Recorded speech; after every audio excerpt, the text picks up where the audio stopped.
deadly riots over the government's plan to avoid defaulting on its loans. Is that the unemployment keeps rising, and it has to keep rising just because you have an excess supply of goods, which is this is all borrowed money that our and that debt is owned by banks in other countries. Spilling over large Right here at home. In the form of a convenient personal loan.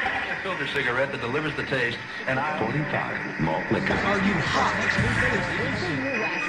Quite some time ago, by a second, America is sponsoring I first learned it from my grandmother. Now, my grandmother was a wonderful person. She taught me how to play the game Monopoly. She understood that the name of the game is to acquire.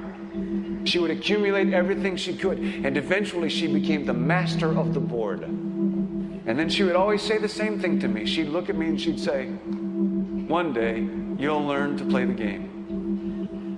One summer, I played Monopoly almost every day, all day long. And that summer, I learned to play the game. I came to understand the only way to win is to make a total commitment to acquisition. I came to understand that money and possessions, that's the way that you keep score. And by the end of that summer, I was more ruthless than my grandmother. I was ready to bend the rules if I had to win that game.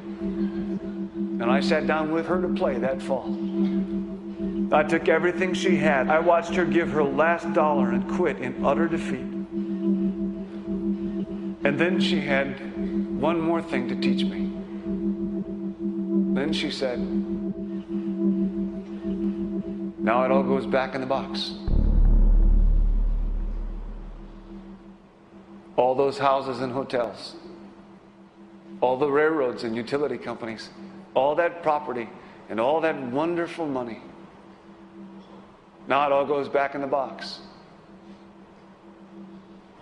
None of it was really yours. You got all heated up about it for a while. But it was around a long time before you sat down at the board. And it will be here after you're gone. Players come and players go. Houses and cars, titles and clothes, even your body. Because the fact is that everything I clutch and consume and hoard is going to go back in the box, and I'm going to lose it all. You have to ask yourself, when you finally get the ultimate promotion, when you've made the ultimate purchase, when you buy the ultimate home, when you have stored up financial security and climbed the ladder of success to the highest rung you can possibly climb it, and the thrill wears off, and it will wear off, then what? How far do you have to walk down that road before you see where it leads? Surely you understand, it'll never be enough.